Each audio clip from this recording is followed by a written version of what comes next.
I never thought I'd have to sue my own brother over a birthday party. But here we are. My name's Ryan, I'm 35, and up until a few months ago, I considered myself a pretty chill guy. I'm the kind of person who doesn't sweat the small stuff. Forgot to text me back? No problem. Showed up late to dinner? Whatever. Life's messy. I get it. But if there's one thing I do take seriously, it's my son. His name's Dylan. He just turned 8. And if you've ever had a kid look at you like you hung the moon, you'll understand why this story hurts so much. Dylan's the best thing that ever happened to me. He was born during one of the darkest times in my life, right after my divorce, when I was crashing on a buddy's couch, trying to rebuild from scratch. His mom and I share custody, but he lives with me most of the week, and I've worked hard to give him the kind of stability I never had growing up. My own parents were chaotic at best, but I'll get to them later. For now, let's talk about my younger brother, Jason. He's 33, a year and a half younger than me, and somehow still acts like he's 19. You know the type. Always working on a big idea, always broke, always borrowing money but never paying it back. But he's got this charm about him that makes people, especially our mom, let him off the hook every time. Growing up, I was the responsible one. The one who got good grades, cleaned up, helped out, and never got into trouble. Jason? He could torch the kitchen and somehow get a hug for it. Despite all that, I've always tried to be supportive. I helped him with rent more times than I can count. Got him gigs through people I know. Once even floated him $2,500 to launch some ridiculous custom sneaker brand he dreamed up. Never saw that money again, of course. But it's family, right? And Jason has a son too, Elijah. He's 7, just a few months younger than Dylan. The boys get along decently enough, though Jason's version of parenting leans more toward TikTok, babysitter, and pizza for dinner every night. Meanwhile, I'm the one taking Dylan to piano lessons, soccer practice, making sure he's brushing his teeth, finishing homework, and yes, celebrating his milestones in a way that lets him feel seen. So when Dylan's 8th birthday started coming up, I wanted it to be special. Not extravagant, just meaningful. I'd had a rough quarter at work and hadn't taken time off in months, so I figured this was the perfect excuse. Dylan had mentioned he wanted a science-themed party. He's obsessed with space and dinosaurs and explosions. We were driving past the Natural History Museum one day when he pointed at it and said, "I wish I could have my birthday there." That stuck with me. Now, between work and life, I was stretched pretty thin, and Jason, conveniently, was in between jobs, working on a new app, as he put it. He offered to help plan the party. Said it was no big deal. He had connections with vendors, could pull off something epic for Dylan. I was hesitant, but he sold me on it. Said he'd take care of everything. Booking the place, catering, decorations, activities. He even promised a science-themed cake with edible planets on top. To make it easier, I gave him $10,000. Yes, 10 grand, to cover the whole thing. Venue rental, food, the cake, entertainment. I told him to keep whatever was left over as a thank you bonus. I even gave him 3 full weeks of lead time and asked for receipts. He told me not to stress, that he'd handle it, and that it would be the most amazing day of Dylan's life. That's when the first red flag should have hit. Jason doesn't do organized, but I wanted to believe. Maybe, just maybe, this time he'd pull through. Maybe he saw how much this mattered to me. Maybe he was finally ready to step up and show his own son how to follow through on a promise. The first 2 weeks, I didn't hear much. I figured he was busy planning. I asked once about the venue, and he said it was locked in. I asked about the guest list, and he said, "Don't worry, I invited all the kids from Dylan's class and a few family friends." He even sent me a blurry photo of a science-themed balloon arch he claimed he was having custom-made. I was skeptical, but again, I wanted to believe. Then, 3 days before the party, I texted him asking for the final time, date, and location so I could send reminders to parents. No response. I called voicemail. I waited a day, and then finally he texted me, super casual. "Yo bro, slight change in plans. Can we talk later?" Now I'm sweating. I call him. He answers, sounding winded, like he's juggling 5 things at once. "Hey man," he says, "so small thing. The museum ended up being booked, but I found a better spot." Better? "It's this event space downtown," he says. Very open, very modern. I already sent the invites. Sent the invites? To who? I asked. "All the important people," he says, brushing it off. "Dylan's classmates, our folks, my friends. You know, It's gonna be awesome. Trust me. I was getting annoyed. I asked him to send me the address. He said he would. He didn't. The night before the party, I was in full panic mode. Dylan was bouncing off the walls with excitement, asking if we'd see real fossils or if the cake would have lava on it. I kept reassuring him, even though I had zero clue what was happening. Jason finally texted me at 9:47 p.m. Doors open at 2 p.m., 525 Oak Street. Dress nice. It's a surprise. Surprise? I didn't like the sound of that. And I really didn't like what I saw when I walked into that venue the next day. But I'll get to that. Because the moment I opened that door, everything changed. I should have known the second I pulled up to 525 Oak Street that something was wrong. The building was nice. Upscale. Actually, way too upscale for a kid's birthday party. Glass walls, valet out front, and a marquee that read, "Happy 8th Birthday Elijah," in giant silver lettering. Elijah, not Dylan. I froze. At first, I thought maybe Jason made a mistake. Maybe he gave me the wrong address. Maybe the marquee guy messed up the name. I even triple-checked the invite text on my phone to make sure I hadn't misread it. Nope. 525 Oak Street. 2 p.m. Surprise. It was 1:58 p.m. Dylan was in the back seat of my car, wearing his little astronaut hoodie and holding a wrapped box of dinosaur Legos, excited to give them to his best friend Leo, who he thought would be at the party. He was chattering about whether the cake would erupt like a volcano and if he'd get to touch a real fossil. Meanwhile, my heart was thudding so hard it drowned out every other thought in my head. I didn't want to ruin his moment. Not yet. So I swallowed my anxiety, forced a smile, and said, "Ready, Captain Dylan?" He grinned, buckled his NASA backpack, and jumped out of the car. The moment we walked into the venue, the air shifted. Everything was blue and silver. Giant cutouts of Fortnite characters and race cars were taped to the walls. A DJ in the corner was blasting some remix of Kids Bop. There were no science experiments. No planets. No dinosaurs. No anything Dylan had talked about for weeks. But the worst part? There was a huge banner stretched across the back wall of the main room that read, "Happy birthday, Elijah. You're the star today." My stomach dropped. Jason spotted me before I spotted him. He walked up like nothing was wrong, wearing a matching blue button-up with Elijah and grinning like he just closed a $1 million deal. His girlfriend, Tanya, who I've never gotten along with, was trailing behind him in a sparkly dress, holding a tray of cake pops. "Ryan, you made it," he said, arms wide, pulling me in for a hug I didn't return. "Isn't this place sick?" "Jason," I said through my teeth, trying not to cause a scene. "What is this?" "It's Elijah's birthday, man," he said, like I was the one being crazy. "You didn't see the texts?" "What text?" I said, already knowing the answer. He shrugged. Must have been a glitch or something. "Anyway, listen, I figured it made more sense to combine the parties. The kids are basically the same age, and Dylan loves Elijah, right? So I just pivoted a little." "Pivoted?" I was seething. "You used my money to throw a party for your kid." He looked around, lowering his voice. "Hey, don't make this weird, okay? It's a shared experience. Like co-hosted. And honestly, Elijah deserves something nice. He's been having a tough time lately, what with Tanya getting laid off and all." I swear I blacked out for a second. This wasn't some tiny miscommunication.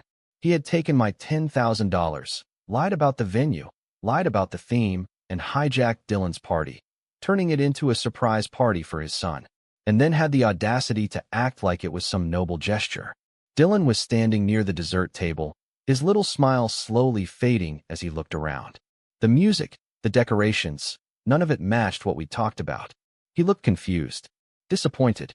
Then he turned to me and asked, "Where's the volcano cake, Dad?" I knelt down and forced the words out. "I don't know, buddy. Let's go find it." I marched back to Jason. "Where's Dylan's cake?"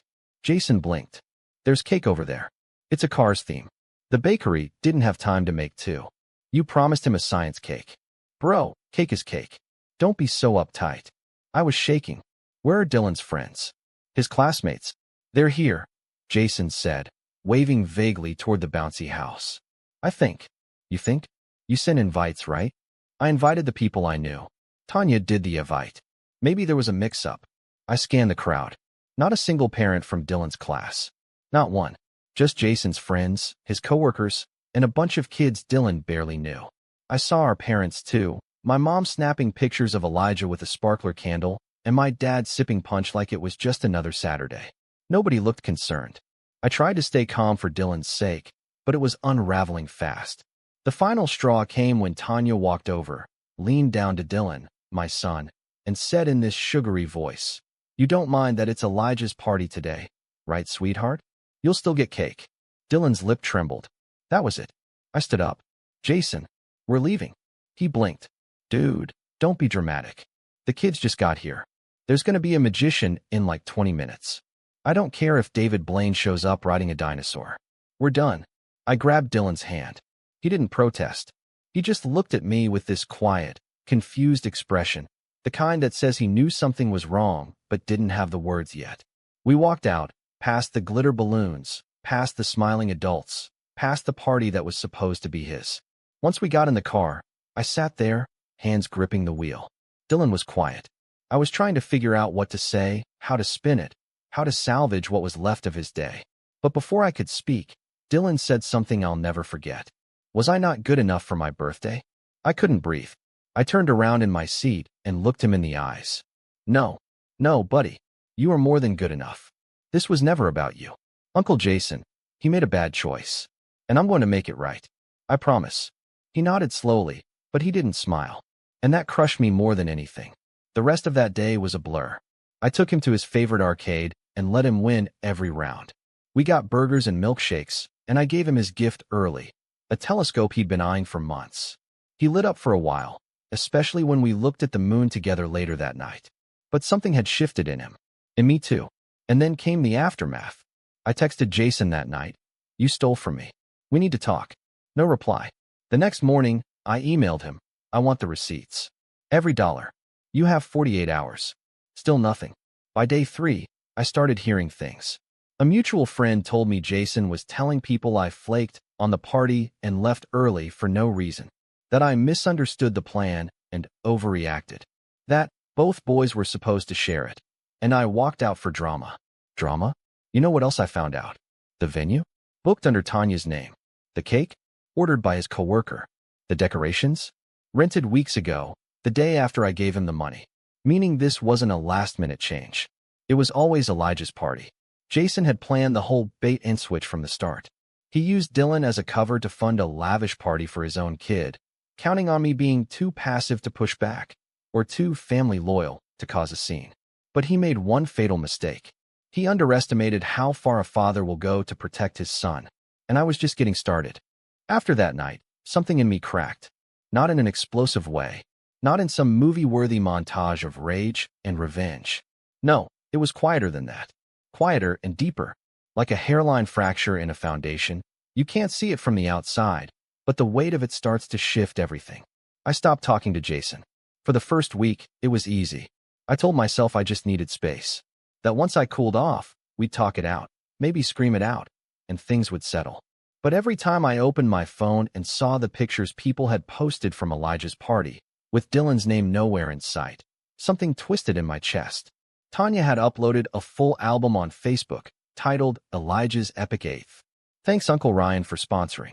Sponsoring? Like I was some faceless donor. I didn't even know what to do with that.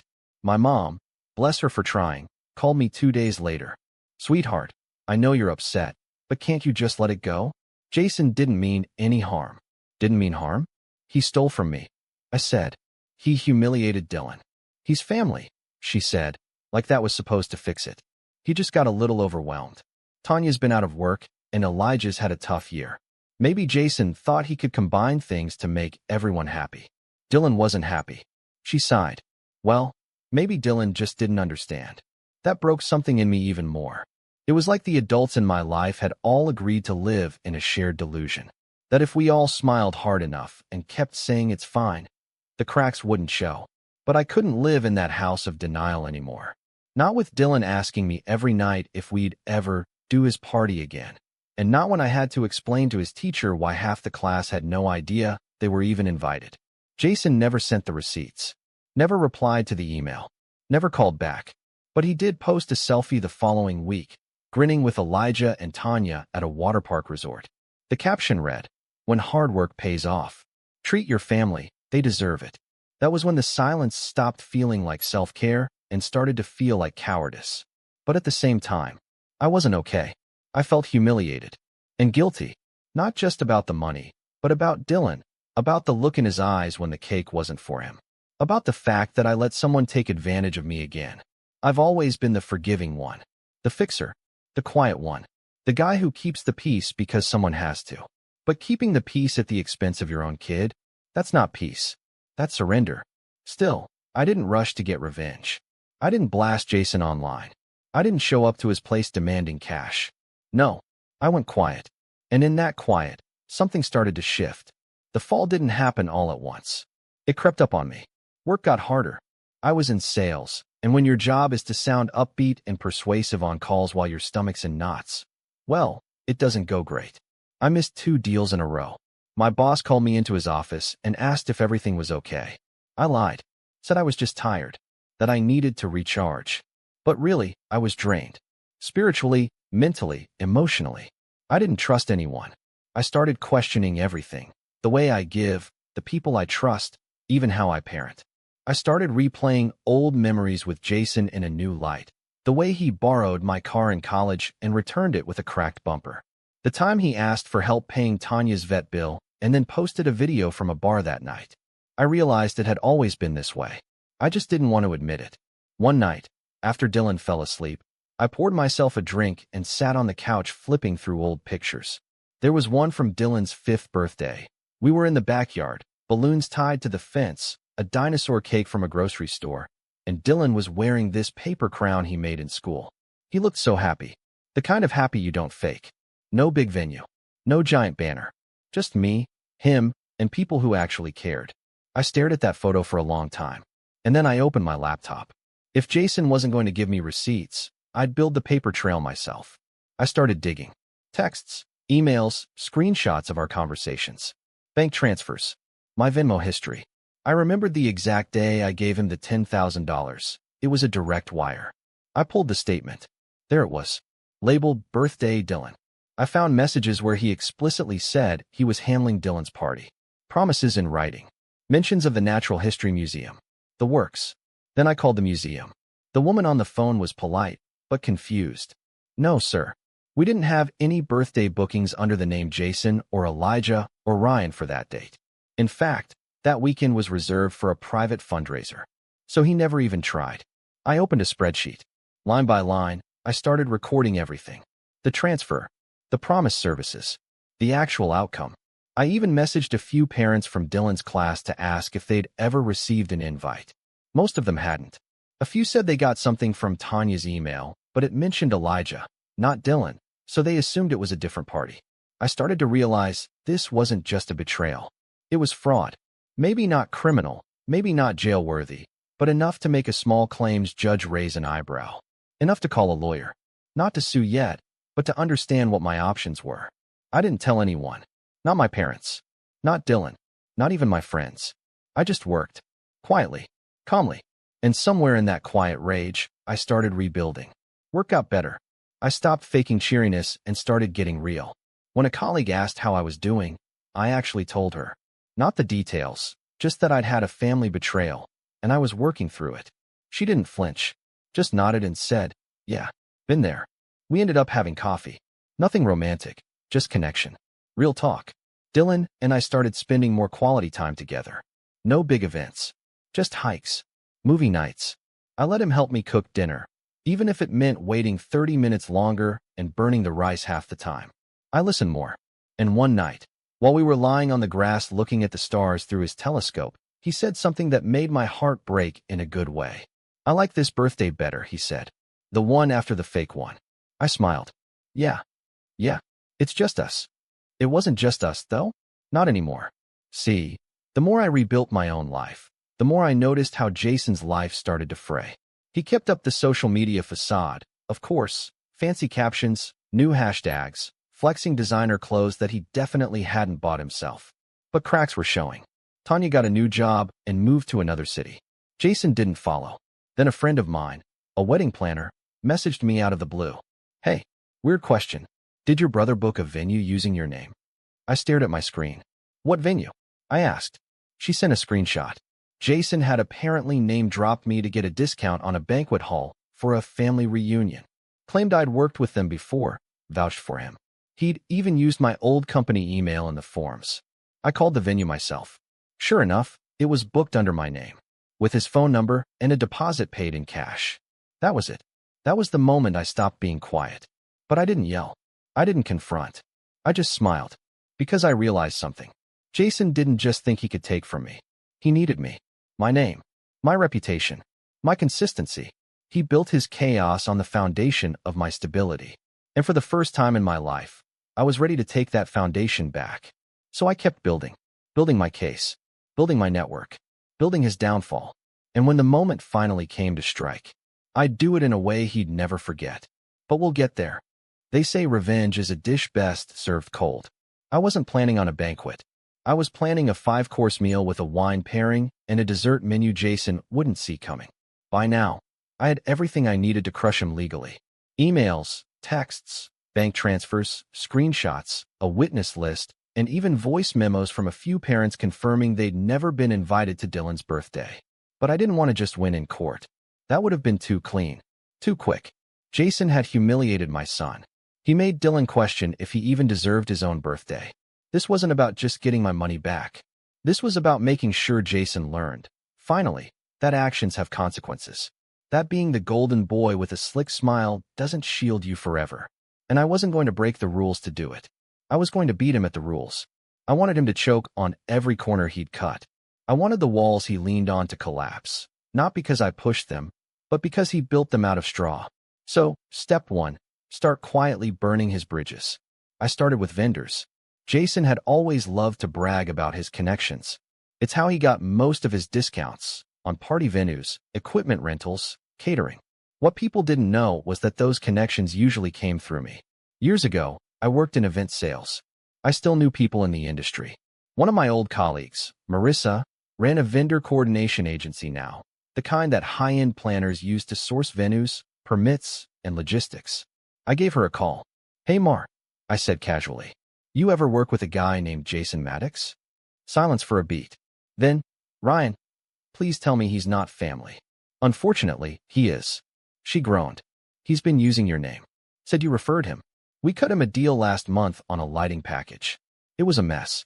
Late payments, last-minute changes, and he tried to upsell the DJ without telling us. Mind if I clear that up for you?" "Please." So I did. I explained everything, calmly, factually. She didn't just believe me. She was furious. She told me Jason had done this to 2 other vendors on her list as well. Claimed he was tight with me and used that to bypass standard contracts and negotiate family discounts. And that's when I saw my opening. "Would you be open to sending a vendor-wide memo?" I asked. "Just letting people know he doesn't represent me, or anyone else for that matter?" She didn't hesitate. Done. Within a week, Jason's name was flagged in 3 internal vendor systems. His deposit refunds were delayed due to verification. His inquiries went ignored. His discounts vanished. Tanya's old event planner friend, who had helped him with Elijah's party, messaged me privately and said, "Thank you. He name-dropped you to us too. We would have never guessed." That was just phase 1. Phase 2 required a little more creativity. See, Jason had always leaned on social clout. He loved being seen as the fun dad, the guy who threw the best parties, who made things happen. But his image was fragile. He needed that facade like a shark needs motion. If he stopped performing, he drowned. So I decided to hit him where it hurt, his public persona. I created a new Instagram account, anonymous, no followers, no posts, and followed all the event pages he'd tagged from Elijah's party. Then I messaged each one with a simple inquiry. "Hey, curious why you helped promote a party that was funded under false pretenses? Heard the dad stole the money meant for his nephew's birthday and used it for his own kid. Seems off." I didn't accuse. I asked, just enough to plant doubt. A few didn't respond. But one, a kids' party entertainer with 80K followers, replied, "Wait, are you talking about Jason? He hired me for that party. Paid in cash. Said it was a combo birthday, but only Elijah's name was on everything." I felt weird about it. I didn't push. I just thanked them and moved on. A few days later, their post about Elijah's party was quietly taken down. Another domino. Then came phase 3, the party. No, Not another fake shared party. A real one. For Dylan. On his own terms. I'd already missed his birthday, and I wasn't about to let that be the final word. But I didn't want to just throw a makeup party. I wanted to flip the narrative. Reclaim the story. Dylan deserved to feel like he was worth the celebration. So I started planning, quietly and carefully. I didn't tell Dylan at first. Just told him we were going to do something cool soon. A surprise. But his surprise, not someone else's hijack. I reached out to the Natural History Museum again. Turns out they had a last-minute cancellation for a Saturday afternoon 3 weeks out. It wasn't cheap, but I wasn't thinking about cheap. I was thinking about right. I booked it. Then I called in every favor I had. A former client of mine ran a mobile science lab for schools. They agreed to bring their volcano experiment station and Dino Dig kit. Another buddy of mine was a children's illustrator. He offered to do personalized caricatures of every kid in spacesuits.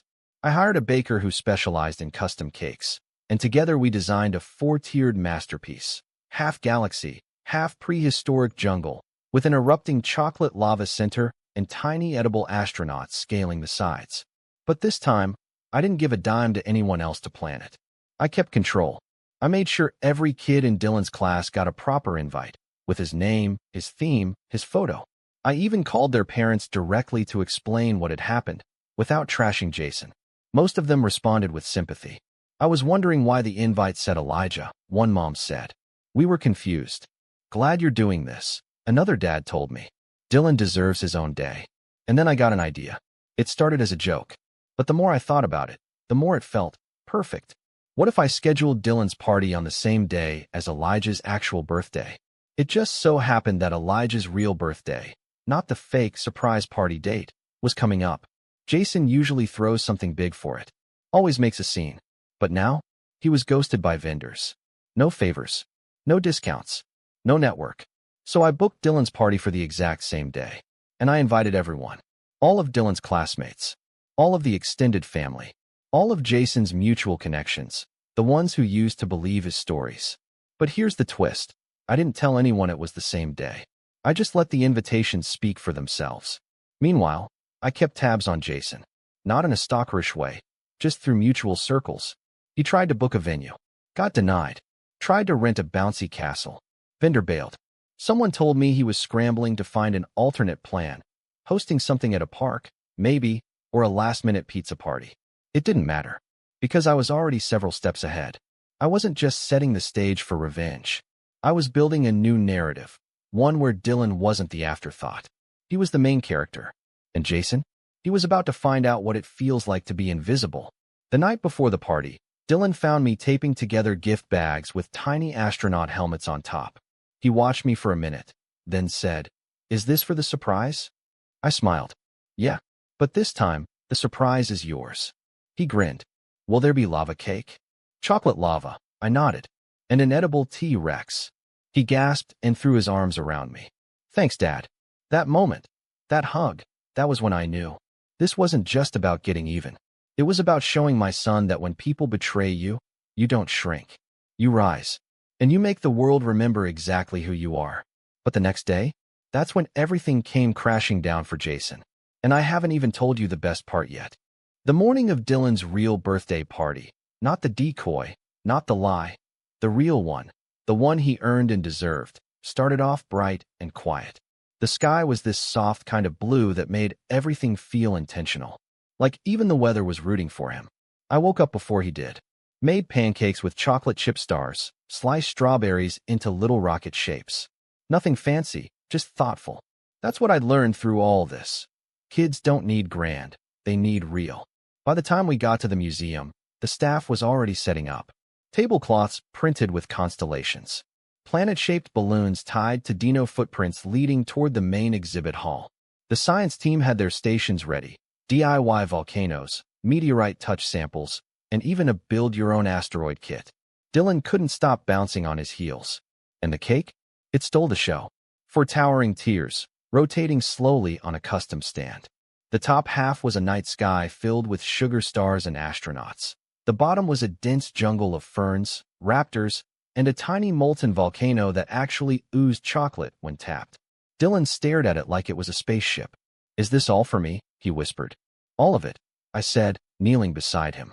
Every single part. By noon, kids were arriving in waves. Classmates, neighbors, even 2 cousins from my ex's side. Every one of them was holding a gift and calling his name. And Dylan? He beamed. Not smiled, beamed. He didn't know yet what I'd done behind the scenes. To him, this was just magic. To me, it was reclamation. Around 12:30, while kids were decorating astronaut helmets and chasing flying drones shaped like pterosaurs, I stepped away to check my phone. I had one unread message from a mutual friend of Jason's. Bro, what the heck is going on? Where's everybody? I didn't reply. Apparently, Jason's party, a hastily thrown together barbecue at a local park, was starting to unravel. Fast. Turns out when you lie to people for long enough, they stop showing up.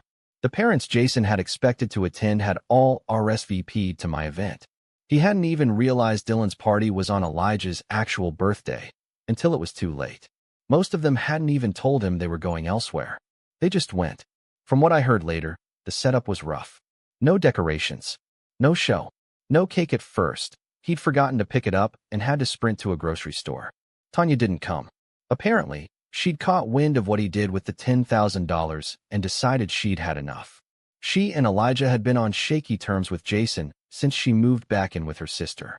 This was the last straw. But the real blow was the entertainment. Jason had apparently bragged that the same magician from Elijah's last party was going to be there again. Except, well, that magician, he was at my party because I'd hired him and paid him properly, in advance, with a contract. So around 1:45, right after Dylan finished building a baking soda rocket that launched 5 feet into the air, the magician appeared in full astronaut gear, hovering beside the kids with smoke effects and an animatronic alien puppet. The screams of excitement were so loud I could barely hear the music anymore. That was the moment I got the second message from Jason. Seriously? You booked him? You planned this on today? I didn't respond to that one either. Because the truth is, I didn't plan it on Elijah's birthday.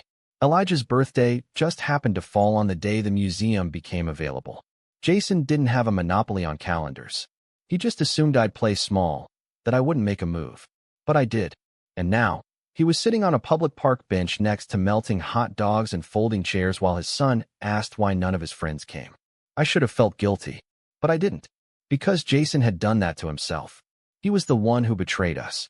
He was the one who used his own son to steal from mine. This wasn't revenge. This was balance. I waited until the party wound down, after Dylan had opened his gifts, after the second round of cake, after the museum staff handed him a framed photo of him wearing his little white lab coat, holding a plastic beaker like a scientist in training.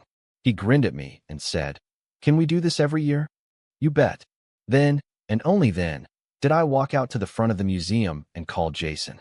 He answered immediately. "You've got to be kidding me, Ryan." I said nothing. "Do you realize what you did? You made me look like a clown." I kept my voice calm. "You didn't need any help with that. You sabotaged Elijah's birthday." "No," I said evenly. "You sabotaged Dylan's. I just made sure he got it back." He huffed. I had to explain to my son why his party was empty. Why people were posting pictures from a museum party across town. "You manipulated people."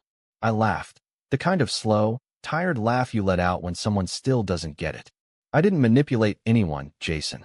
I sent out honest invitations. I didn't lie. I didn't bait and switch. I didn't throw a surprise party for my kid using your money and then pretend we were co-hosting." He tried to interrupt, but I cut him off. "You've coasted your entire life on charm and shortcuts. You think because people don't confront you, they don't see you. But they do. They all do. And they're done. You're not better than me, Ryan," he spat. "I don't need to be better than you," I said. "I just need to be better for Dylan. And I am." Silence. Then he snapped, "I want that 10 grand back." I smiled. "Great. I'll see you in court." And I meant it. Because 3 days later, I filed a small claims suit. I had the documentation, the bank transfer, the texts, the vendor testimony, the signed email from the museum proving he never booked it, the statement from a parent saying Jason misled them about whose party it was. My lawyer told me it was one of the cleanest misuse of funds cases he'd ever seen. Jason tried to fight it, said it was a gift, not an agreement. But the paper trail didn't lie, especially the part where he promised a science-themed event for Dylan and delivered a Fortnite cake with Elijah's name on it instead. The judge awarded me $9,650. minus some minor expenses Jason proved he'd covered. He didn't even show up to the final hearing. I garnished it from his tax return 6 months later. Last I heard, Jason's moved back in with our parents. His little circle of vendors dried up. The events business he claimed he was launching folded before it started. Tanya's not returning his calls. Elijah still spends time with him, but I noticed something when they came to a school event a few weeks later. Elijah didn't run to his dad. He ran to Dylan. And Dylan? He handed him a slice of leftover birthday cake from our freezer. The one shaped like Saturn. You can have the rings, he said. Jason just watched from a few feet away, hands in his pockets, trying not to look like he cared. And me? I stood behind my son, proud and calm. Because for once, I didn't need to fix anything. It was already done. And Dylan finally knew the truth. He was never the afterthought. He was the whole reason. Brought Jesus, who would be the righteous king. He would make the wrong right. First of all, put us if you right talk like that in my house, you gotta leave. Like, Yeah, you imagine that lady is like coming over for dinner and she's just walking around the dinner table and all your other friends are like, what the fuck just happened? Like, hey, this is a crazy way to talk. This is a crazy way to talk. And also, why are you so confident? Yeah. Okay? You just People don't reading know. the word of God the it. way everybody else is. Why Right. are you so confident that you're going to tell all these people what they're supposed to do and how to live their life, and you're going to say it in a crazy way, and I'm not supposed to be able to talk about that? I just feel like, you know, when somebody's rambling about Jesus, the real question is like, where are you when it comes to blowing up children? Are Right. you kind of on the fence about that? Because if you're on the fence about that, I'd say If you're anti-abortion and pro-war, kind of weird. Really weird. Kind of weird. Yeah, and that's this like bizarre, like crazy math that some of these people are doing to justify holding up the military-industrial complex, and it's fucked up, dude. And the thing is, like, the more these conflicts occur, the more enemies we'll have, which will ensure future conflicts. Exactly. And business is booming. Booming. And that's what people don't want to believe. They don't want to believe that someone would engineer a virus. They don't want to believe that someone Right. would, like, make stuff that could kill other people of their own country. But they would. They would if they could make money. They don't give a fuck about you like they don't give a fuck about people over there. To a certain level of psychopaths, money just becomes numbers on a ledger that they're trying to acquire. 100%. And if they can attach themselves to a corporation, fantastic. Then it's just the business we're in. That's it. And chug along, daddy. Yep. Chug along. Chug along. Chug Yeah. along. And this is the world that you're having to live in at the same time, where Tim Burchett is saying there's fucking aliens. Right. And AI is, and then also they shot a rocket to the moon on April Fool's Day. And Dude, it's like, what the fuck? this script is wild. Wild. Whoever wrote this, I want to give him a hug. You fucking killed it, dog. mwah. I'd be like, Dude, a chef's kiss. did you killed see it. the tattoo on the guy, like the guy at NASA? Did you see that weird fucking tattoo on the guy at NASA giving, like, I don't know, applesauce to one of the astronauts? Can you pull up the weird? What? You know, they're shoving like yogurt pouches in there. There was a whole thing where the astronauts are sitting there and they're putting like food pouches in there. Yeah. What's his tattoo? Oh, Jesus Christ. What the fuck was He's that? got a demon tattoo with runes on his fingers. Yes. Holy shit. Yes. Bro, that's wild. I know. I know. If I was rolling with that guy in jiu-jitsu, I'd get nervous if I saw his tattoo. I'd be And like, if I was yo. working at NASA, I'd be like, look, we're going to get somebody else to put the food pouches in. Is that real? I mean, I saw the photo going around too, but I don't. It's just. It's a guy who works at NASA. That's just the guy that works at But NASA, though. that doesn't have to be the guy who puts the fucking quiche in his pocket for the camera. Like, I mean, What does that guy do at NASA? That's interesting. I just remember being at That's- SpaceX. There's a lot of people that kind of. by the way, Yeah. I got like, it's fine to have that Rockers and tattoo, but you got to know it's like if you're displaying that tattoo, You've while made you're some mistakes. You're putting that like You've made some mistakes. It's an old tattoo. Yeah. I mean, even if you're 20 and you got that on your fucking hand, that's kind of crazy. But I mean, hey, why not? Fuck it. Who cares? But a lot of those guys you were saying at SpaceX, they're they're just like- burly rocket Yeah, workers. sure. Yeah. There's, a bunch of jack dudes I picking don't up fucking believe girders. It. I don't think it's like what people are saying it is. It's the combination of April Fool's Day Right. and a dude with a seeming Bale tattoo is putting